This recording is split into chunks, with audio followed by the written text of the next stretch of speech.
កិច្ចប្រជុំបូកសរុបការងារខែកក្កដានិងទិសដៅអនុវត្តខែសីហាឆ្នាំ2026របស់ក្រសួងការពិជាតិបានប្រព្រឹត្តទៅនៅថ្ងៃទី3ខែសីហាឆ្នាំ2026នេះក្រោមមតិបដីភាពឯកឧត្តមនាយឧត្តមសេនីយ៍ចៃសង្យុនរដ្ឋលេខាធិការប្រចាំការក្រសួងការពិជាតិនិងមានការចូលរួមពីមន្ត្រីយោធាជាន់ខ្ពស់មកពីគ្រប់ស្ថាប័នជំនាញជំនួសឲ្យក្រសួងការពិជាតិអគ្គមេបញ្ជាការនៃកងយុទ្ធពលខេមរៈភូមិន្ទជាច្រើនរូបទៀតយោងតាមសេចក្តីសន្និដ្ឋាននិងវេតម្លៃនៃរបាយការណ៍បានឲ្យដឹងថានៅក្នុងខែកក្កដាឆ្នាំ2026កងយុទ្ធពលខេមរៈភូមិន្ទបានយកចិត្តទុកដាក់ពុះពៀអនុវត្តភារកិច្ចរបស់ខ្លួនតាមកម្មវិធីនយោបាយយុទ្ធសាស្ត្របញ្ចកោណដំណាក់កាលទី1របស់រាជរដ្ឋាភិបាលនីតិកាលទី7នៃរដ្ឋសភានិងភារកិច្ចជាក់ស្ដែងចំពោះមុខមួយចំនួនក្នុងនោះកងយុទ្ធពលខេមរៈភូមិន្ទបានបន្តគោរពនិងអនុវត្តយ៉ាងពេញលេញនិងខ្ជាប់ខ្ជួនបំផុតសេចក្តីថ្លែងការណ៍រួមស្តីពីកិច្ចព្រមព្រៀងសន្តិភាពរវាងកម្ពុជាថៃកម្ពុជាមិនទទួ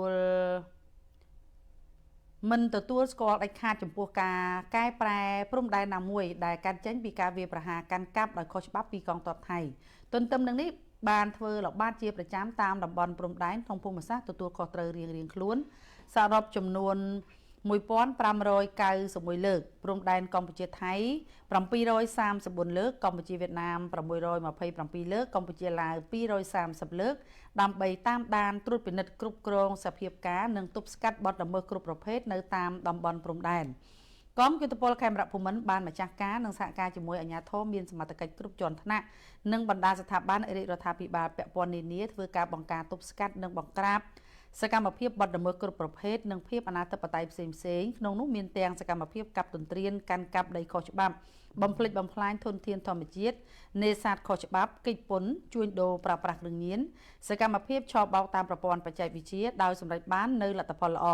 ជាក់ស្ដែងករណីបដល្មើសឧក្រិដ្ឋបដល្មើសមជ្ឈិមកើតឡើងចំនួន429លើកកងយុទ្ធពលខេមរៈភូមិន្ទម្ចាស់ការបង្ក្រាបបានចំនួន254លើកក្រៅពីនេះបានបន្តយកចិត្តទុកដាក់អនុវត្តការងារវឹកវើការងារអប់រំរៀនសូត្រចិត្តសាស្ត្រនយោបាយនិងសតិអារម្មណ៍កងទ័ពនិងផ្សព្វផ្សាយលិខិតបទដ្ឋានគតិយុត្តច្បាប់ផ្សេងៗនិងសភាពការថ្មីការងាររៀបចំសំណុំបែបបទយោធិនពលីមរណៈពីការចូលនិវត្តន៍ដើម្បីផ្ទេរទៅក្រសួងសង្គមគិច្ចអតីតយុទ្ធជននិងយុវនីតិសម្បទាការងារកសាងច្បាប់និងលិខិតបទដ្ឋានផ្សេងៗការងារធានាភស្តុភារហិរញ្ញវត្ថុការងារធានាគ្រឿងបំពាក់សម្ភារៈបច្ចេកទេសនិងកែច្នៃជួសជុលថែទាំលើកម្ពស់សុវត្ថិភាព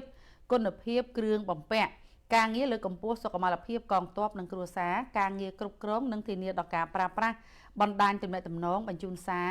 ការងារកសាងនិងជួសជុលបណ្ដាញផ្លូវគមនាគមន៍ស្ពានលូប្រព័ន្ធធារាសាស្ត្រនិងសំណង់អគារគ្រប់ប្រភេទការងារទំនាក់ទំនងកិច្ចសហប្រតិបត្តិការអន្តរជាតិការងារប្រវត្តិសាស្ត្រយោធាការបំពេញបេសកកម្មរក្សាសន្តិភាពក្រោមឆ័ត្រអង្គការសហប្រជាជាតិព្រមទាំងការងារមួយចំនួនទៀតអនុវត្តបានល្អតាមផែនការនិងលទ្ធភាពជាក់ស្ដែងជាមួយគ្នានេះកងយុទ្ធពលខេមរៈភូមិន្ទក៏នៅមានចំណុចដែលត្រូវបន្តការយកចិត្តទុកដាក់ចំពោះមុខជាច្រើនទៀតផងដែរដើម្បីធានារ៉ាប់រងនិងការពារបូរណភាពទឹកដីរបស់យើង